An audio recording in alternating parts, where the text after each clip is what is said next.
10 seconds remaining. Dire team ban.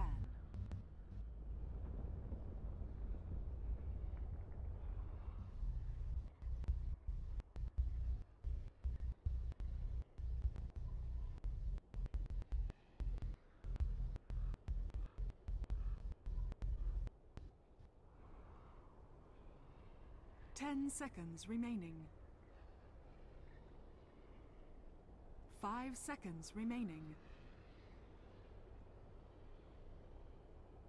Reserve time.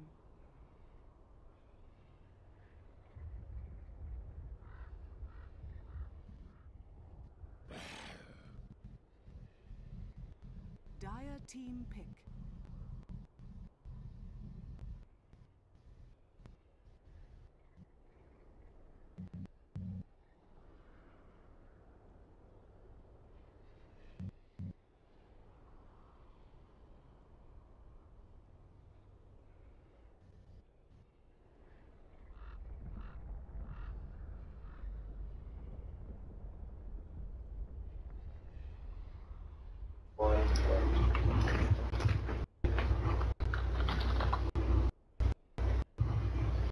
Howdy, ladies and gentlemen. Welcome back to the Summit 4. I know a lot of you are probably just waiting for ESL 1 to continue, but we do have some online action today. It will be Stark GG, formerly 4 Anchors, guys, taking on Empire, a single best of 3 here in the first round of the European winners bracket. Yeah, so 2 teams who probably come in as kind of long shots as far as qualifying goes, but never want to count them out. Empire especially, a team who's known to go on hot streaks when you least expect it, so we'll see. I'm excited to see some more European Dota. Yeah, Empire, of course, just got back to what worked for them. They brought Yoku back on the team after removing him and always want to fly. So a very important adjustment, I think, for this team, having that strong, solid captain. Ivan just didn't seem to work out for whatever reason. Hard to say without being behind the scenes. So with that, we do have a draft underway. Let's go ahead and hop into game number 1. Stark on the Dire side here, commanding the first overall pick. Empire on the Radiant. And they're going to open things up nice and early with the Tiny IO first phase. That's going old school. Empire used to love this duo. You go back to like past Star Ladder seasons, it was that finals they won against Virtus Pro where I remember their IO Tiny was just first ban material. Every team was scared of Team Empire getting their hands on IO Tiny. It eventually slipped through in game 4, I think, of the grand finals because of just Empire being too versatile, having too many options and too many heroes you couldn't ban. So something they're very comfortable with and something you can expect great results from. And also, it seems to be just getting more and more popular. Monkey Business have had IO be a first stage ban against them, so it seems IO Tiny, to some extent, is back. For certain teams. Other teams just totally ignore it, I guess. There was a period where everyone was picking the Tiny IO, but we do see a bit less of it from some teams. But yeah, Empire, like you mentioned, it is an old classic for them, and surprisingly, the Brood Mama doesn't get picked up in the first phase here. I was kind of wondering, will the teams adjust their own game plans based on what's been happening in ESL, where Mag went on a rampage 2 games in a row, EG not respecting his Brood, got punished for it, and then again, Brood very successful here today on the next day of ESL. We even heard from Misery in his post-game interview that he thinks that Brood is a first phase pick or ban right now, which is very different for that hero, considering that normally it's considered like the type of hero that you have to find in the right situation. You can't just always pick Brood and have it work, but I guess Secret F flush off their victory, maybe thinking otherwise. I mean, look at the teams remaining. It's all the Brood pickers. You've got Secret there, you've got Vega, who first 2 picked Brood, you've got IG, Luo's a dirty Brood picker. I mean, it's an era for Brood pickers, the dirtiest. You'd think Alliance would be stronger. Bulldog definitely loves his Brood as a substitute for when Lone Druid and Prophet are not strong, but not available in this case. We'll be banned out. So the Ember Spirit's the grab by Empire, as they go for a very mobile draft here, but 2 melee cores, and that Wyvern pick feels like it could have a very big game potentially.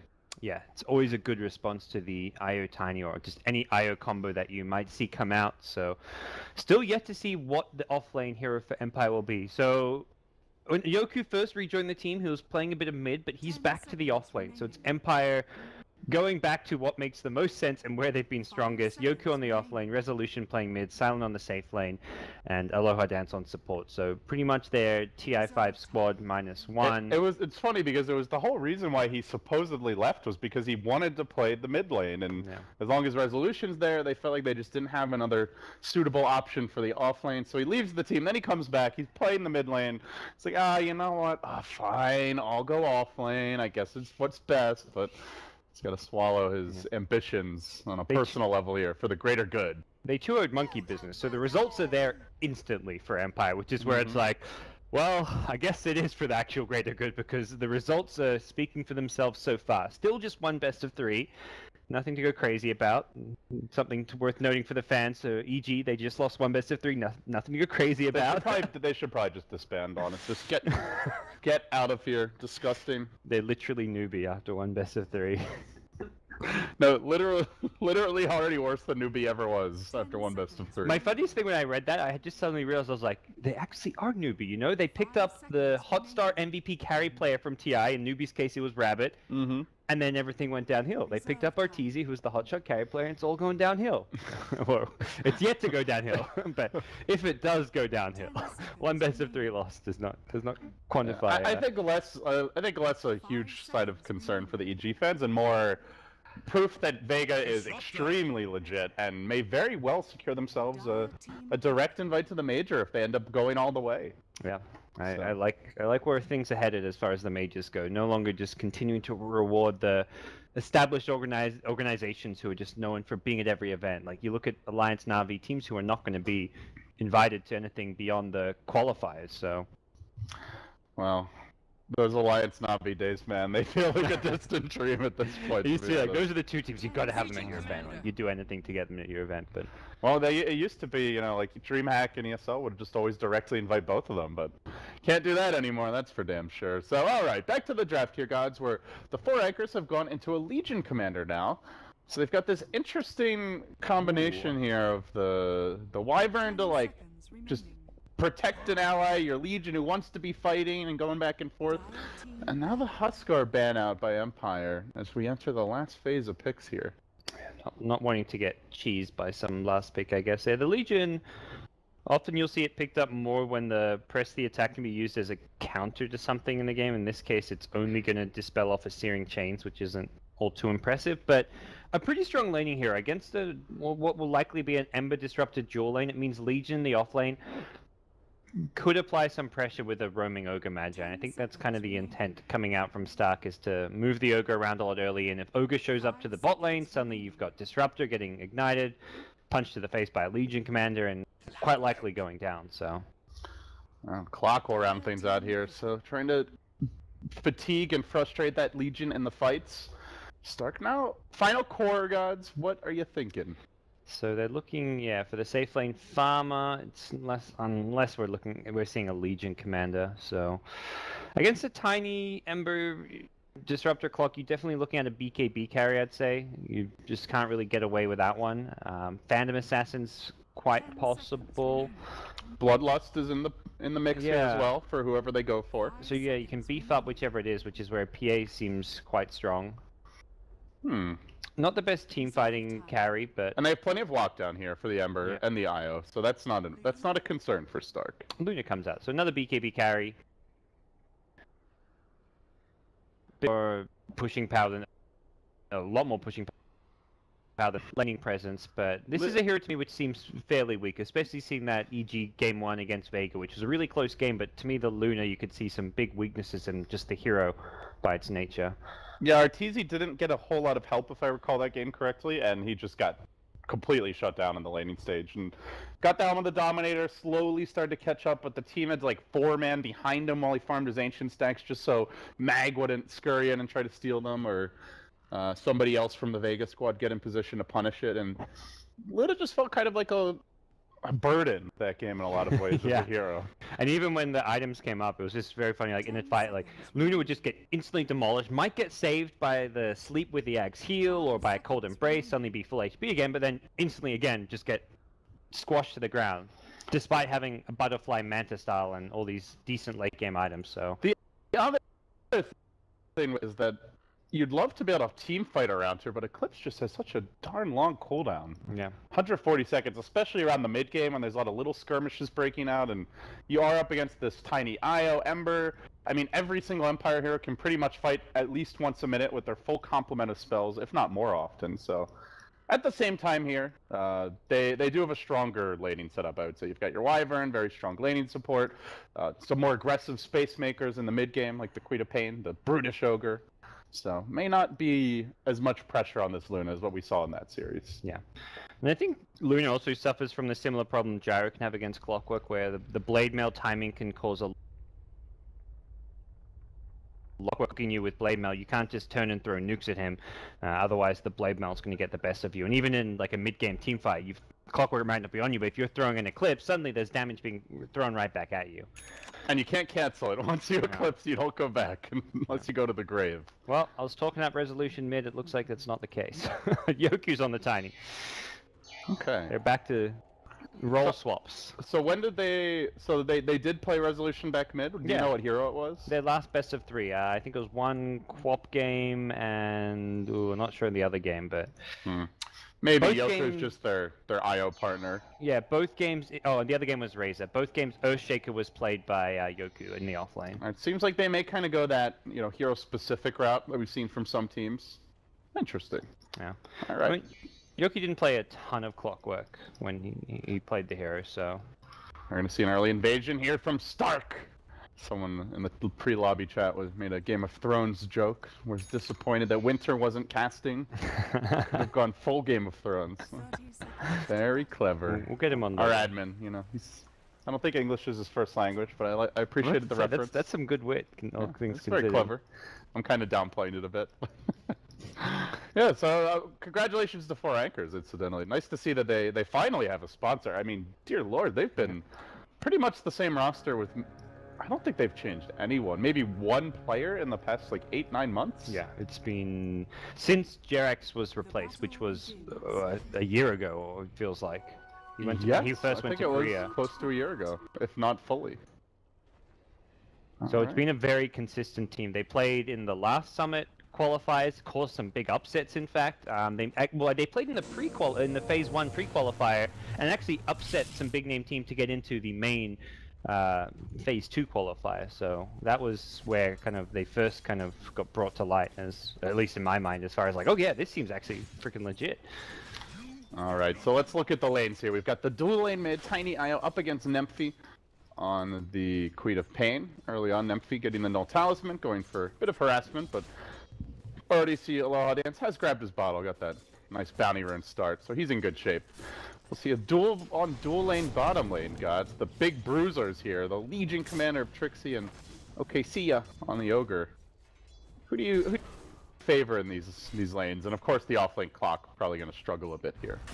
I think for Stark in their off-lane, they have a slight little edge, even though they have a dual melee lane, just because Ember is a pretty weak laning stage hero until he gets a few levels, and Disrupt will be forced to just full-time zone, so we won't be seeing any solo XP. The mid lane Nemphy should struggle. Once Tiny gets level 3 or so, or even level 2, we're seeing the Tiny combo come out, just do constant harass, so Nemphy going to be put under a lot of pressure. And I think Clockwork actually handles himself okay, despite it being a dual lane. I think, overall, Empire have a slight edge in the lane stage. The one lane where they have to be careful is just getting Ember some farm and levels without him going down. He shouldn't die to this dual lane. That's all that he needs to do, is stay alive, get his levels, and then he can make plays happen in the mid game. Has gone for the early mango on the Ember Spirit. Not something I've personally witnessed before. Normally you see that early bottle or even a Keela pickup. It's a new trending item for carry players. Yeah. It seems almost majority of safe lane carries, at least Envy's doing it a lot, the main player to look at who really loves the mango, but outside of heroes like Anti-Mage, almost any safe lane carry seems to just get a mango now. Yeah, if you have any kind of spammable nuke or even decent cooldown spell that can change the lane, can make a difference. I definitely support it. It's something where a lot of my games I play the safe lane role, and you don't notice it the first 5 to 10 games, but the more and more you do it, you're like, the HP regen, yes, it's 1 HP regen a second isn't much. It's a lot. It's probably, over the course of the laning stage, you get 2 to 3 tangos worth of regen out of that mango. And unless you're forced to use it in the first few minutes, which you're only going to use it if it gets you a kill. So it either gets you a kill, or it's a couple tangos worth of regen, and then you can just use it later on or sell it. So you almost always get return on the investment, even if you don't find a chance to use it. Resolution being pursued here, top lane gets the cogs off, almost in death range for that level 2 Lucent Beam, but no mana for Boogie. If he had a mango, oh, actually he does have a mango, but even then I think would have been just a bit short on the damage. Yeah. So yeah, it's a game of mangoes here. All of a sudden. I remember when this item first came out, everyone thought it was going to be amazing, then teams tried it a little bit, decided it was pretty much terrible, and I would say you stopped seeing any mango pickups outside of like very specific heroes, like maybe a solo bristleback or something. And then it's making a comeback. I remember seeing a lot of like double and triple mango offlaners. That was like right when it came out. Yeah. What are you doing? All your gold on this item that you can't upgrade. But everyone thought it was an offlaner's item because it's like, okay, offlaners can benefit from HP regen, and there's a lot of offlaners who need that little bit of burst mana, but it's kind of transitioned more into the carry roles item, with a few offlaners like the bristleback you mentioned getting it. Undying also normally gets one. Some 4th position heroes do, but for the most part, carries benefit so much from it because they're always hitting creeps, so you can't really be clarity up when you're hitting the creep wave because you just easily get cancelled. So that's a good point. Offlaners can just back off clarity and you're fine. And often don't even want to get into creep range because that means getting into death range for the support rotation. Speaking of, we have Aloha Dance now, grabbing a double damage rune. Already has the TP scroll picked up, something that Stark, I imagine, will be calling out, need to be careful about. The big bruiser moves in, lobs out a slow. Not a hero you normally expect to TP in, but like an IO TP towards bottom. It could come right now even. They got to be careful about this. Silent getting aggressive here as the level 3 Flame Guard. This is his time to strike and starts burning down the Ogre. Gets the chains off as well. They purge the chains off. Nicely played by Trixie, but still, okay, see ya. Well, see ya. He'll be the first blood. Down goes the Ogre. Not much he can do about that. So they just bide their time, get the Embers level 5, and then they say, let's go. And Stark just unable to stop it. And I liked what Disruptor did. He very much let the Ember get solo XP in the lane while just sitting in the jungle going for pulls, because Silent, once he gets those levels, can make plays and kills like that happen. Resolution. Just force out the rotation from the Luna, preventing her from freely farming this lane, which will back off now. Almost looked like he could have gone for a kill there on Valix, but may have cost him his own life. So he tries to play it safe here.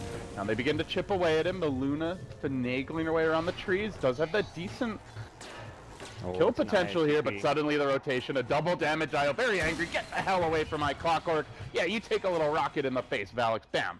And you don't see the double damage. Suddenly there's just an IO hit you and you're like, what the hell? I still think that needs to be in some way tweaked or changed, although now it has worn off, but it should always be visible. Yes. And they are stacking here, There's a lot of stacks. There's a triple stack in the far west, and this is now a quad stack. Even a double stack here. And they don't have good heroes to come and seal this. Trixie it's got level 3 overwhelming odds, but it takes 4 or 5 nukes to take this stack, so he'll scout it. He's gonna start, and let's see, do they rotate? No fear. Only level 1 ignite. Running into position, Silence here as well. You bring your IO Tiny if it's gonna secure your neutral stack. Well, a little pokey poke from Trixie to get things started here. Kinetic still getting dropped. No fear, continue to retreat as Silent also wraps around, but the whole gang's coming in. It's a 4-hero rotation down towards the bottom lane as Trixie continues to prod away, but this may be punished here. Gets caught by the chains. Follow up from the Avalanche, and Yoku will grab the easy kill now. Okay, see ya. Just wanting to jet out of there, but Ember considers a jump forward. Did not have the chains cool down. They'll toss the IO up and down. Just throwing her around like a beach ball, basically. I'm not sure. I guess he was trying to go for the long ball toss, but he shanked it. Yeah, he definitely did. Just like your West Coast Eagles the other day. Too soon, LT, too soon. You know, to shank it, you have to have been in it with like a chance to have hit a good shot. They weren't even in that game, the shot. Yeah, that was my first experience watching Australian football. We had a little viewing party here at the house, and your team got dunked on, unfortunately. I felt bad. I was like, man, this will be good. It's the grand finals, will be hype, and then it was just a one-sided stomp. The best part was like Roland started off cheering for the West Coast Eagles, and then in typical Roland fashion, he just got excited anytime something happened. And towards the latter half of the game, he was just cheering like anytime there's a score, and then he'd catch himself, be like, "Oh crap, that's Hawthorne. I shouldn't be cheering for them." So the damage was done. He's just a sports fan, regardless of team, most of the time. I got him back when England lost in the rugby, so that's why I'm wearing my Australian rugby jersey today and not my... Just to make sure he knows who's boss. Alright, so as far as CS goes here, quite even across all the cores it looks like. Yakuza paying a bit behind. I hear that maybe needs to farm a little more, but at the same time Trixie getting quite a bit of CS out of this off lane, so... When it comes to net worth, God's Empire accruing a lead pretty much just off of the kills to the stage, and of course the jungle stacks now having begun to get cleared out, it will pull a bit farther ahead. Yeah, and that the IO about to hit level 6 means you've got that threat of kills happening anywhere on the match. If Silent in a safe lane can initiate hit a searing chain, suddenly there's a relocate in and Trixie going down. Similar story for the offlane. Clockwork can just hook in, call for a relocate, and you're looking at kills happening anywhere on the map. Yoku and Aloha Dance roaming back through the mid lane. They don't have relocate just yet, although Aloha Dance getting very close to that. We'll see continuous stacking from No Fear now. Swinging around down towards the southern creep camp. Will begin creating a fresh pile of gold for his cores. Pings it out even as well. No real pressure here from Stark though. They're just letting this tiny IO do their thing. Getting their own farm up on the Luna. It seems like a worry to me. Luna's going to try contest farm for farm, has gone for just a Morbid Mask for now, but this is just a hero who's so squishy come mid-game time. We're 10 minutes in, we're not going to see Luna able to fight with the Eclipse just because of how paper she is. One tiny combo and that's a dead Luna. Ember Spirit, similar thing, just a Searing Chains with some Fire Remnant nuke damage, Clockwork with a hook shot, with, I guess it's just level 1 battery flare, but Rocket Flare. Luna can't stand up to any of the Empire cores right now, which is a big worry. Yeah, she does go into that early Helm of the Dominator build, though. Grabs the Morbid Mask after the treads, the Aquila. So it seems like they want to even double down on the early farm trading and economy game. Meanwhile, your tiny IO. As if what's the build here for Yoku? Blink Rush. Yeah, that Luna's he's looking to punish. Trouble. Yeah.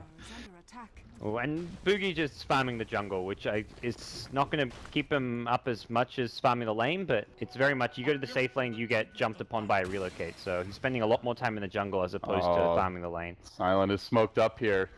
Smoke about to break, but remember, they've got to relocate, so Stark potentially sending 5 heroes into a 4-hero rotation, if not more. Trixie will TP the hell away.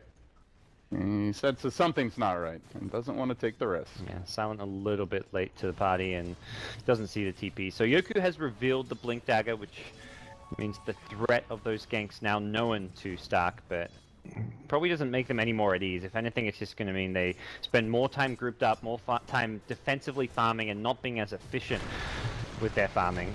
Ah, Yoku, he's gotten the bloodlust now.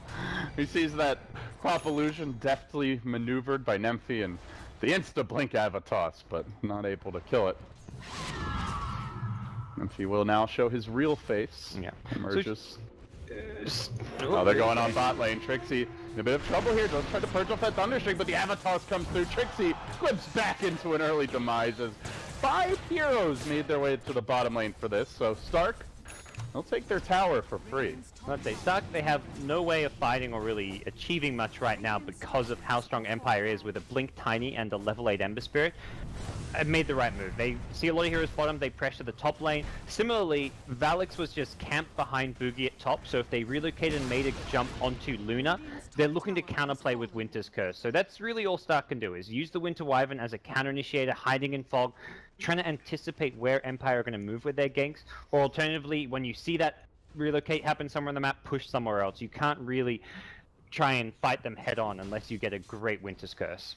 So Stark trade another core depth for a tower. Not a terrible trade in general, though they do continue to fall behind here in experience, now down by 1,500. Net worth still holding steady around 2k.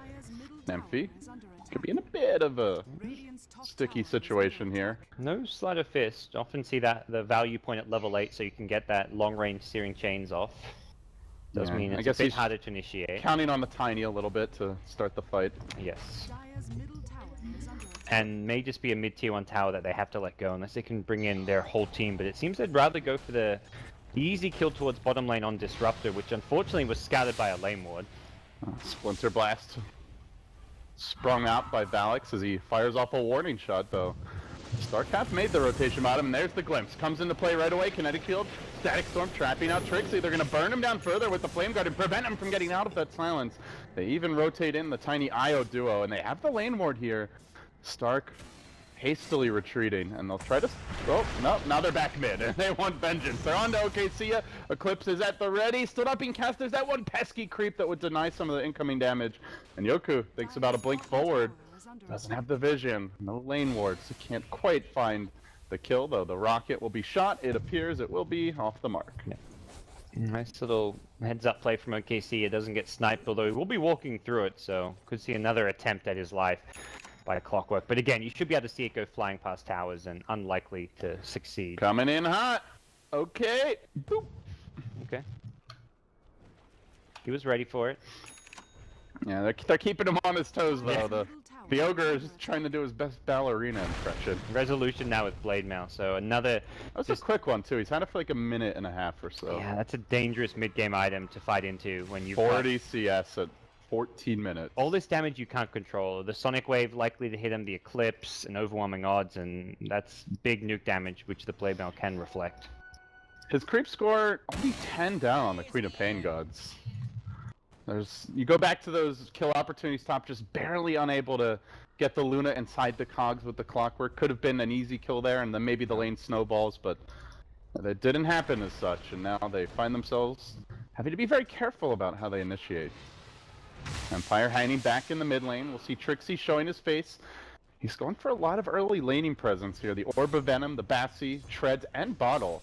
Still no Blink Dagger in sight. And they didn't do that well in the lane. That's where having all these small items really is a problem for Trixie. He's committed all this early money and he's not making anything towards a Blink. Picks up a Cloak now, so very much just respecting the damage output of a Tiny as well as Ember Spirit as far as the magic damage. And I think he knows that if he tries to farm up a Blink, it's just not going to work. There's too much kill potential coming out from Empire. So I like this little move. It's a desperate move, but it's the right kind of safe, desperate move that they need to be making right now. They started stacking Ancients, but Empire, as it feels they have been all game, just ever so slightly one step ahead of them every time they saw the stacking begin. They know that's a possibility. They keep tabs on the jungle. Wards were planted down as well, and to go with those wards, you've got the rocket flares just all over the place, really giving this IO some vision around the map and potential openings to go for a gank. Speaking of which, Aloha Dance now has a regen rune bottled up. So this will allow Yoku to freely farm and come right back to full mana. Yeah, and Empire with ancient stacks of their own, just as comparable to what we're seeing on the Dire side. But I don't think the Dire squad has actually seen these yet. I've not seen any scouting towards the Ancients, no. Oh, look at the little Moogle sentry. It's so adorable. I saw it top in the lane. I was just like, oh, that's a cool little. I want one of these. Well, I know you're not a big RPG kind of guy, but this is from Final Fantasy. If you enjoy cute little Moogles, you can have as many as you want if you play it. But alright, hooks out on the mid lane, Resolution engaging, and now the Static Storm comes down. Also keeping Empty back with the cogs here. Beautifully played, and now the Winston goes on to Yoku as he initiates it. The IO is kept alive though, doesn't die through this. They even commit an Eclipse, but rushing forward is Silence. Starts burning them all down. Boogie engaging on the Aloha Dance, has a tether in 3 seconds. Can he juke any further? Where you going, you little ball of stupid? You're dead. A 2-for-1 exchange. That was Empire barely struggling to keep a few heroes alive there, and they get a T1 tower, a couple of kills. Really wanted though. It's just like let the creeps like following her in, you know. I'm getting you no matter what. Tiny won a duel also, which was not the scariest hero to win duels on the other team because he has got the so much damage. Imagine if it could be attack speed if you had like the choice or something. Yes, it's much scarier if it's a hero with low damage and high attack speed getting a duel. So Tiny, not a big deal that he wins the duel, but very much a sign of just how that fight went down. The Ember just came in at the right time and turned it around because... And again, we see where Eclipse is a very situational ability. They are making their go on mid though, gods. Trixie, no, chains off the mark there. Doesn't really matter. Avatos almost finishing Trixie off the bat, immolating him down, courtesy of the Flame Guard. They will secure the kill. Aloha Dance just being poked and prodded by Valix. Now the quad bolt prevents the relocate back, gets the double kill. This is a big overextension by Team Empire. No Witch's Curse, but that's okay. The Ogre's got you covered. Multicast and a club. Now sitting. They'll beat down 3 and Empire. Dang. Well, they got struck back on. Tiny was only lingering around because the relocate was half a second away from relocating IO out. And Tiny's like, okay, just take me with you and we'll both be safe. And the Sonic Wave just came at the buzzer. That was the last possible millisecond of time where you could hit the Sonic Wave on IO to bring him down. And boy, was that huge. That's a major gold swing going Stark's way. No fear. Going for the big plays here. Static Storm, Kinetic Field. He completely airballs it. Now they might actually run him down. Lucent Beam coming through. Quap initiation as well. Secures it. Just watching and waiting was Resolution.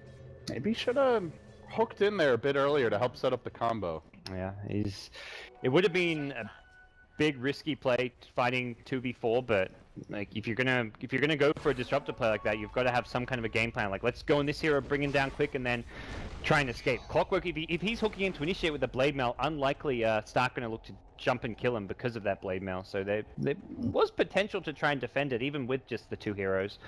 You had IO as well as Tiny respawning fairly soon, so there was potential for a TP in if the fight drew on. Yeah, sometimes you just kind of hope as a disruptor player that they're going to be like a half second slow, everybody's a little bit asleep at the wheel, and then when you try to run, it's too late, kinetic field's up, you're in the cage, and then the clock comes in and messes everybody up. But well, they lose the support in the end. Not the biggest deal in the world, Gods. And worth pointing out here, Empire's cores starting to pull away a bit. We've got Silent up on top as far as the... Well, normally the mid laners go, though. The Ember was a side lane hero this particular time around, but his counterpart, the Queen of Pain, bit down in front. They are relocating. They have eyes on Trixie. Blink, nope. They went for the illusion. Okay. They'll be happy about that. So Stark dodging a bullet. But you can see Trixie's feeling the heat. He's gone back for a cloak here. Not your everyday Legion Commander grab. Nope. Not at all. Yeah, Ember almost has the Battle Fury now. We're seeing the Luna. Although she stays even on farm, to date she has just not felt nearly as high impact. And the Tiny, well, Aghanim's about to come out. Yeah, I think with Luna's being very much, let's go for these farming efficiency items. The Yasha Morbid Mask is just an item where you can just power farm your jungle without losing HP. Doesn't allow you to fight very well. Trixie on the run. I feel like we've been saying this multiple times this game. He will be able to get back. Nemphy may not be so lucky though. Static Storm is waiting for him. They get him into the Thunderdome. Cogs also keeping him even deeper within. And they finish him off courtesy of the Blade Mail. Queen of Pain going down. Bottom tower also falling to the Wrath of Silent. That's that Battle Fury en route. This is a big early pickup. All things considered, I mean, they try to pressure his lane and slow him down, Gods, but he's right there with the Tiny. Yeah, it was really unsuccessful. Luna is still going to struggle even with the BKB pickup coming soon to fight into the Ember and Tiny, because physical damage is on the way. You've got Battle Fury on Ember, you've got Tiny Ag Scepter now complete. Always got that tether, the overcharge as well, just to run in and go hard. And Luna's just damage output alone won't really cut it. The Eclipse, definitely nice to have the BKB because you're not going to get blade mailed by a Clockwork, but it just doesn't feel like Luna's going to be a right-click carry until you get that next damage item on top of the BKB. And perhaps the bigger issue is the Legion Commander, Trixie. 0-5, no Blink, no Shadow Blade, no Blade Mail. Just a hero they can either ignore or kill, but really never have to fear.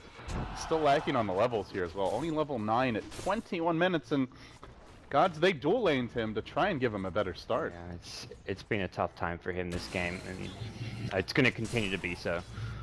They're also headed top, looking straight at him to find some more kills to add to their quota.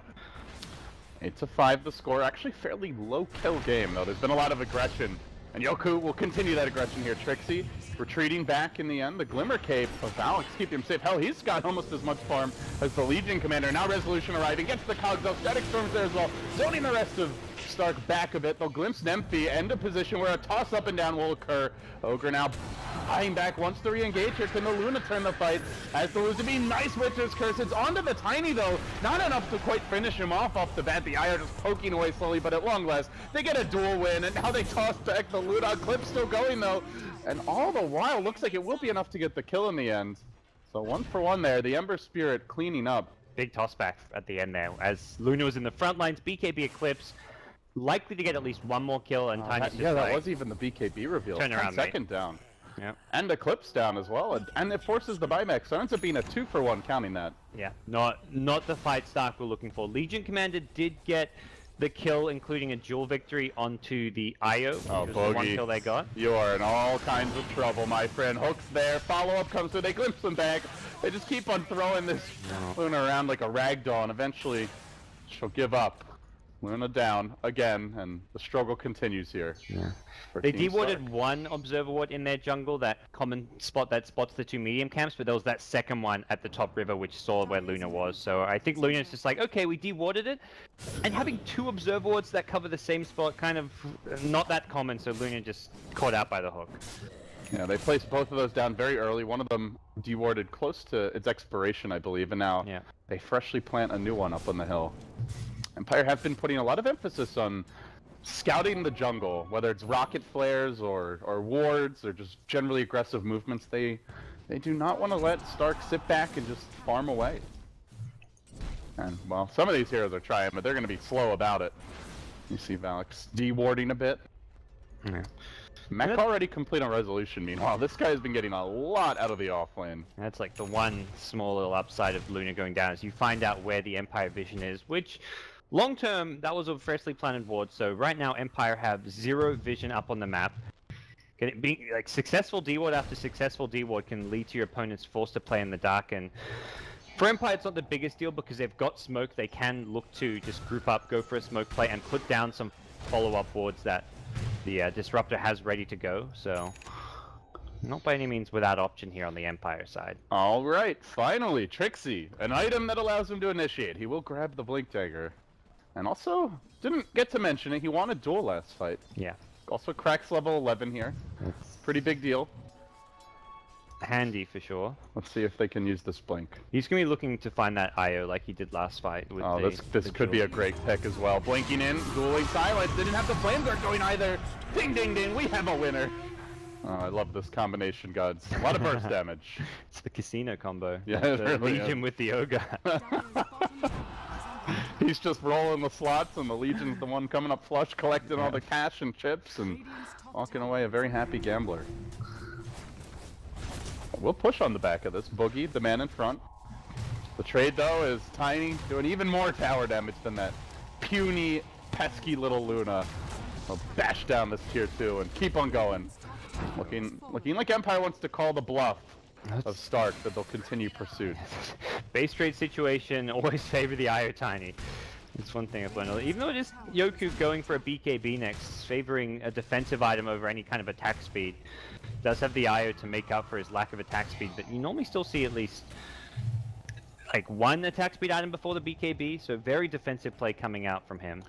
And there are a lot of things to pierce that BKB. The Winter's Curse, the duel, just the physical damage of a Luna and her squad, and even the Queen of Pain ultimate. So, by no means get BKB become God.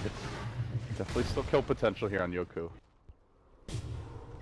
But that said, he's just tanky. 2100 health, 10 armor, and acting like it. More aggressive wards, meanwhile, getting planted down, also worth mentioning. So, we're gonna try the southern side of the map. No, I think more than anything, just worried about the Luna Eclipse that we kind of saw that first BKB Eclipse come out, and it forced Empire to back off. Like, Yoku was on the front lines, and he's just like, I gotta get the hell out of here. I can't tank an Eclipse even with my 2k HP, so. Means the main source of damage output can be negated outside of the Quap Wave. They've got a lot of lockdown to go through, but if he gets cursed during a BKB, he's not going to die. So it's very much like as long as he gets his BKB off, he is kind of immune to going down during that time. His IO may not be so lucky though, should she get cursed. Aloha Dance has treads now, so some bit of a boost in HP. And likely we'll start getting a lot of points in. This is often where you see lots of stat points come out for an IO just to tank up as much as possible rather than max the tether. Oh, you know what? That's actually, that was a big change. I think this was 6.85, right? The Winter's Curse, it doesn't work if you're magic immune and you're not the main target. Yeah, that's true. So now the Tiny can't beat his IO as well.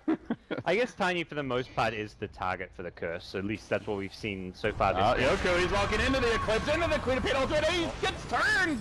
Yoku didn't have the BKB going, and the IO, well, it wouldn't have mattered anyway. Ends up going down quickly here. Nemphy now on the chase, no fear. Can't glimpse her back when she's magic immune. Finally will get it off. Goes for the TP out. Is there any way to cancel this? An ogre stun? No, Lucent Beam just out of range. And Silent takes this as his cue to go for the split push. But a 2-for-1 exchange there.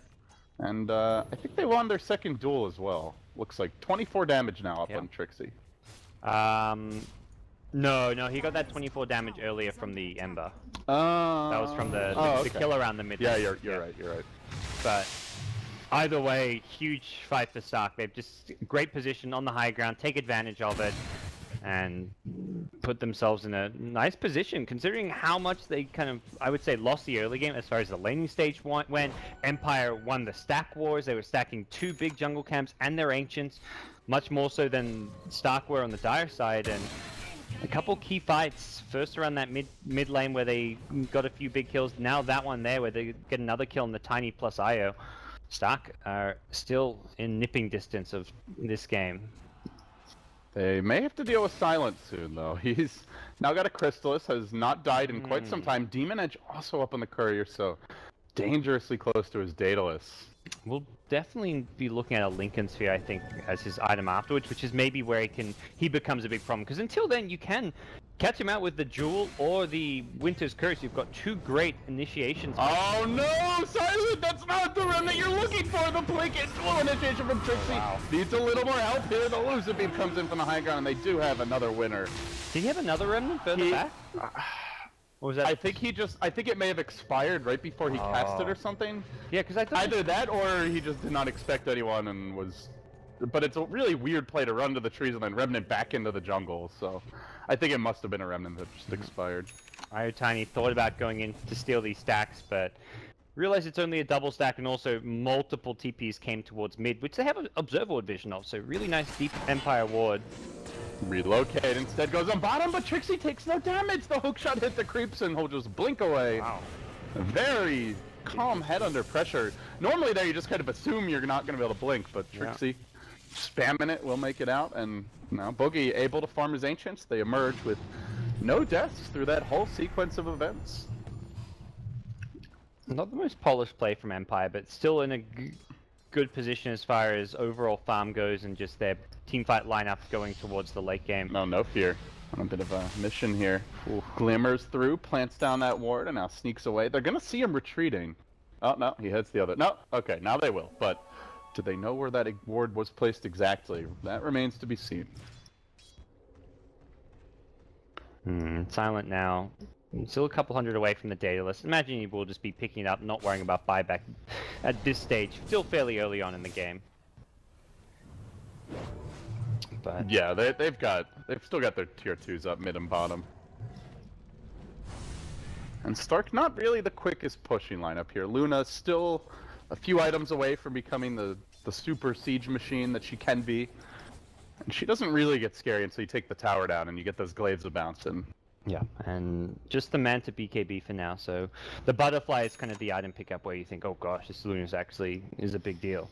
And you get that Butterfly, maybe work your way back into an MKB or even a Daedalus after your Satanic, but with the illusions and the way this hero works with pretty heavy Agi build-up, they do a lot of bonus damage from that Butterfly. Yeah, so I think for Stark, it's very much try and find the pickoffs on the core heroes right now, using the Winter's Curse, using the Jewel, likely chewing through smokes when possible. Unfortunately, it looks like they've used up all their available ones for at least the next minute, so somewhat limited in options to move around the map undetected. Well, Stark were detected as they tried to make their move. Radiant having vision here up in the Dire jungle. So Stark going to make a play down the top lane. It will not go unnoticed, and we're starting to see Empire group up as well. Often your tiny IO, even the Ember, just kind of off in their own little world, but not the case here this game, gods. They're sticking more with the team, playing a little more conservatively after a couple of those nice initiations by Trixie. Yeah, and they will be picking up a gem as well on Clockwork, so looking to control the map as much as possible. And I think they realize having a vision advantage at this stage, they've been caught up by a couple of smoke ganks. They are probably well aware that smokes are a limited resource on the Stark side, so if they can get map control over their opponents, and they've got better heroes for it with the Clockwork Rocket Flare, they'll have a big advantage as far as making it so it's difficult for Stark to take something like Roshan, making it difficult for them to push out lanes without knowing where Empire are on the map. Daedalus is now complete on Silent, continues to accelerate his farm here. We'll see what his next big grab is. You mentioned the Lincolns, curious to see if he does go for that. But for now, does have a bit of farming left to do. The Queen of Pain Eggs finally up as well, went for an early BKB. But now we'll activate a haster and start scampering about, gets the Bloodlust just for extra move speed when you need it. And we'll rotate on the mid lane. So very patient, careful play from both teams. 22 kills at 33 minutes here, and feels like the vast majority happened in that first 10 to 15 minutes or so. Yeah, it really has been a more strategic back and forth game of just heroes trying to maximize their farming efficiency without getting caught out, and every now and then you'll see someone like an Ember get caught out with a slight misplay in his Remnant, the IO Tiny get a bit aggressive going into the Dire jungle. And Stark find themselves in a position where they can at least take a fight with the better initiation. They're still slightly behind on farm. The late game, I'd say, definitely favoring Empire with the Tiny Ember. But Stark have a lot of the big kind of playmaking teamfight spells. Jewel as well as Winter's Curse. Two very high impact spells if you can land them properly. Especially with a late game Luna backing them up. She really wants you to hold those heroes in place. See, the Glaives can bounce, the Eclipse actually hits heroes and not creeps, and doesn't get fogged either. See Ember pushing out this bottom lane, jumps back for Silent, playing it cautiously, close to the vest. And it will be the butterfly build-up now for Mr. Boogie. Maybe where Empire considers MKBs down the road, but for now not in position to buy them. The AC just being completed by the Tiny. Yep. And just good natural progression for Luna. It can force someone like Silent on the Ember to second guess, like, oh, do I still need the defensive Lincolns, or is MK, or can my team protect me and then I just buy an MKB instead? Because Tiny often in the front lines is the one taking the Winter's Curse, with Io often taking the Jewel as well, so he feels he can maneuver around, may try and risk it and go for something a bit greedier like an MKB when he sees this. There's a Glimmer cape up now on Mr. Aloha Dance, so cobbling a little bit of farm together at the 35-minute mark as we begin to head through the mid-game and into the late game. Stark working on the Ogre Ags as well. Could be a lot of fun if he's able to secure it. Still ways to go before the casino has its extra slot machine to work with. That's it. At that point, you're always winning when you do the slots. You get level 16 with an Ags. If you're not winning, there's something wrong with you. Yeah, it puts Spirit Breaker to shame. Although you're actually supposed to win a lot of those. Where's the cow? Though he is not, often does anyway. Empire moving in, looking for OKC.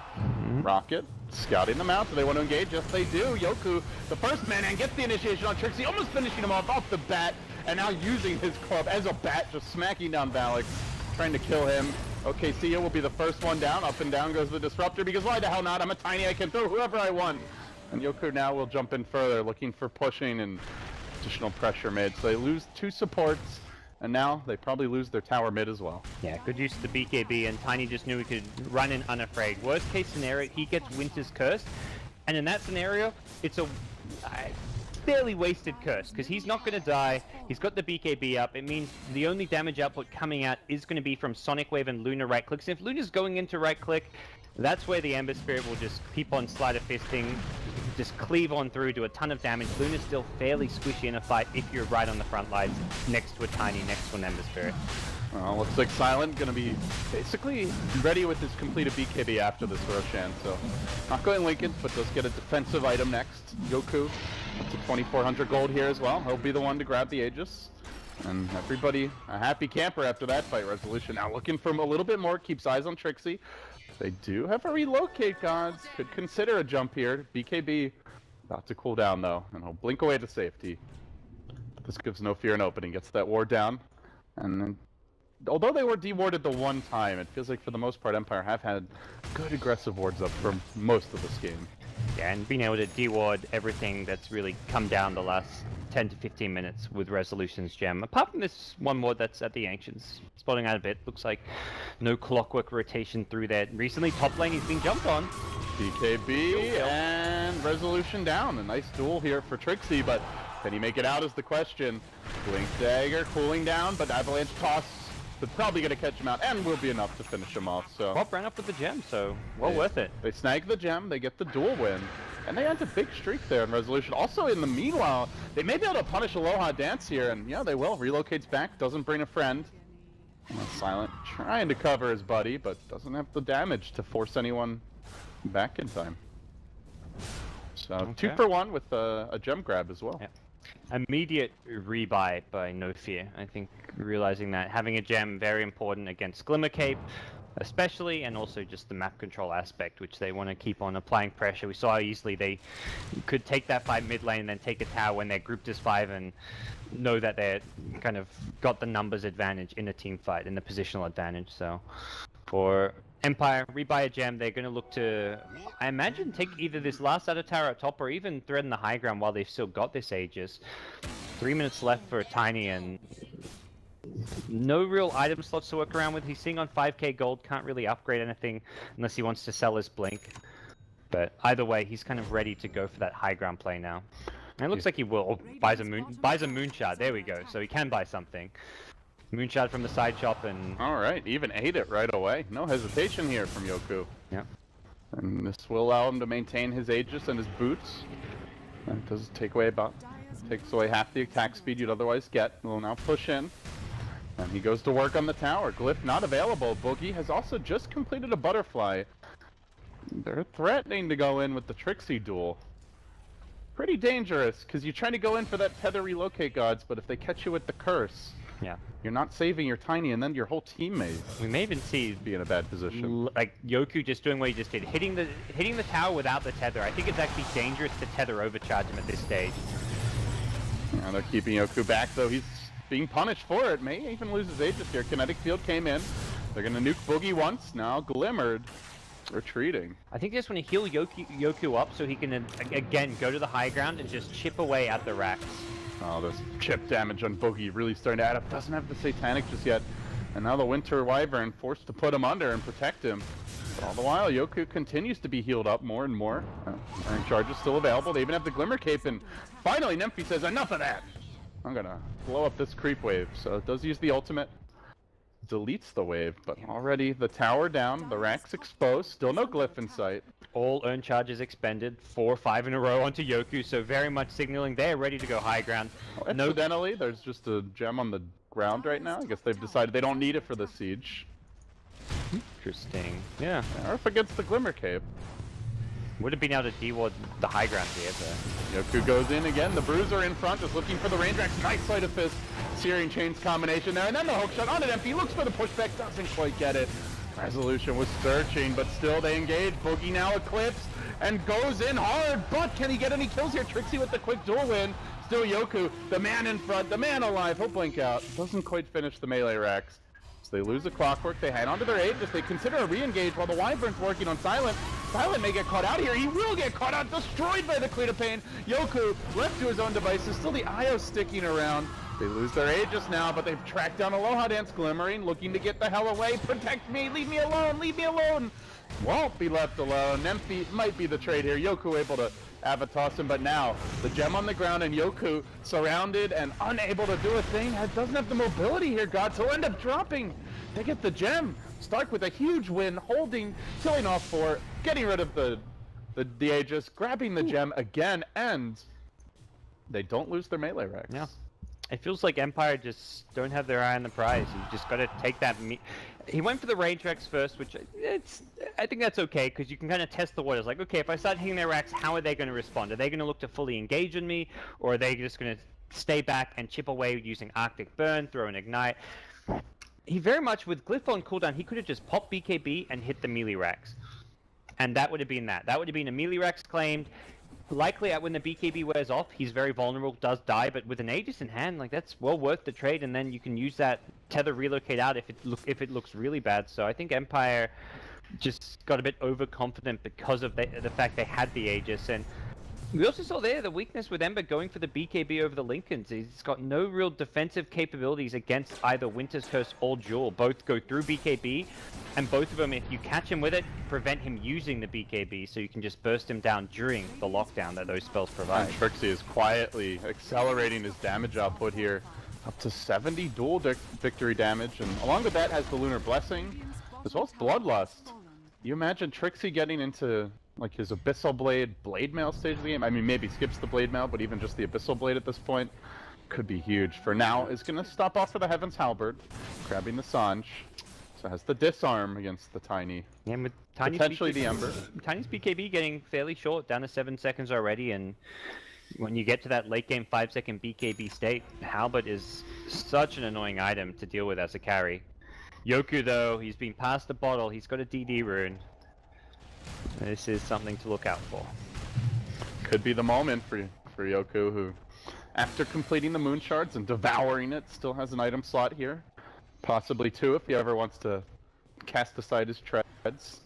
They'll now make their way on. Let's see, where do they want to journey? Towards top they head. Yoku just smacking down tomatoes, squashing them. Continues moving and does have eyes on Empty. There's backup here. Avatos, he takes it and goes in deep. Doesn't quite finish the job though. Empty able to blink away to safety, but still they've lost another.